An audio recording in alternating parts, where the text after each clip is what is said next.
Good day. Welcome to this presentation on redundancy in cloud computing. I'm continuing from where Linda left off.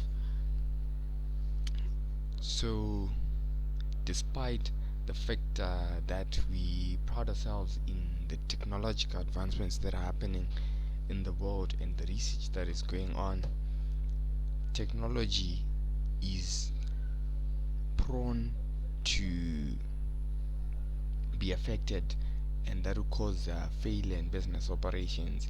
There are things beyond our control, things like natural disasters, power outages, sabotage, and human error that can happen, and there is need for businesses to have in place systems, mechanisms, or infrastructure to ensure that business processes are not interrupted.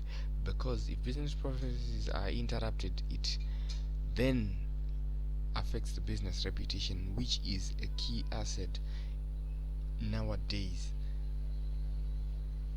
Um, in summary, redundancy is an act of duplicating copies of your data, your systems, your equipment like servers, so that if your cloud service becomes corrupted or is unavailable, then there will be access to backed up versions of your data or systems to ensure a smooth flow of operations. There is need for redundancy. Why? Because you'd realize that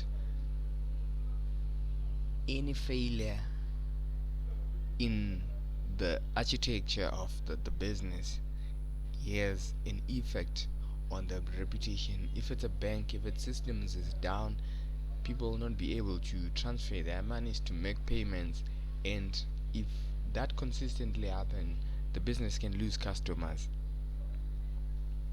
So there is need to have a plan in place to ensure that whenever a system or a cloud system is unavailable, there is a fallback that an entity can fall back on. To start off, I'll explain hardware redundancy or hardware level redundancy. This is whereby the separate machines that are readily available to run the software that is used by the company or by the organization, so that when the current hardware fails or becomes unavailable, when it's affected by human error or by sabotage, the software can be run on another parallel infrastructure, that is another hardware, to ensure that there is no much delay to the business or cost to the businesses. And usually how hardware is incorporated in the network and cloud architecture is mainly driven by cost. Firms may choose to have to use the big guys like Amazon Web Services to so that they host the company's hardware and they maintain the cloud. So cost is a major factor that determines the levels of hardware redundancy. There is also a process redundancy. Processes within a digital architecture need to be available for a business to run. So you notice that once the process is not available, the business is not able to run. That's the process for processing payments, or the process for processing inventory so that it can be sent to the right customer that that purchase it. So you notice that um, within a business, some processes are important than others, and these processes could be running on the same infrastructure, and there is need to prioritize uh, in terms of importance, so that uh, some processes are given higher availability than than others. The temptation is to think that all processes have the highest availability, and this leads to a fully redundant solution for every process node in the architecture, but then it becomes costly and it's not feasible for many businesses. So there is need to prioritize in terms of availability. Which one does the company values more? For example,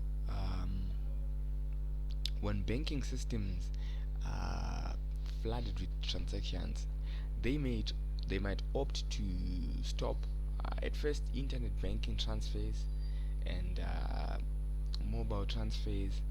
Then they leave the swipes going on. That's some level of process redundancy.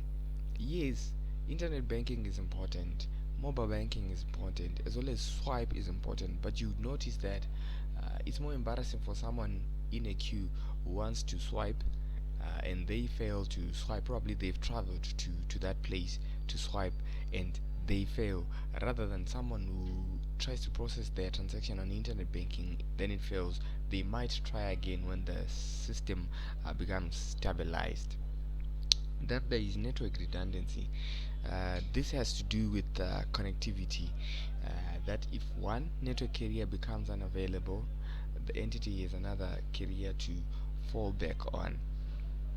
The key issue when it comes to network redundancy is that business need to understand the service level agreements that are available, because different network providers might be relying on the same backbone as every other carrier. For example, Buddy and Zoe, Econet and Zoe, they might be relying on liquid fiber is their backbone internet, so that when liquid is down, you know that Buddy or Econet is down as well as Zoe. So they might not be redundancy when you are using Buddy and Zoe. When you're using Econet, then Zoe is your you're using Zoe as a redundant. So there is need to understand the service level agreement, and also those who provide services to your network providers. For example, if you're using a Zoe network, you might use also Tel1 as to as a redundancy bandwidth. There's also geographic redundancy. Geo-redundancy is the distribution of mission-critical components or infrastructure such as servers across multiple data centers. So, for it to be effective, there has to be distance between the two servers. For example, there was Cyclone Idai, which affected Chimanimani. So, if a company had premises in all premises in Chimanimani, for example, some in Cashel Valley, then some in other place of Chimanimani, it becomes a problem because the whole area is affected by the cyclone. So, if an entity has another server that's in Bulawayo, it could easily fall back on servers that are in Bulawayo for their cloud services, and then you'd understand that they would have mitigated things like natural disasters that can affect one place to another. So ideally, the physical distance need to be large so that things like natural disasters do not affect the company. And there is storage redundancy. Multiple copies of your data are stored so that it's protected from planned and unplanned events.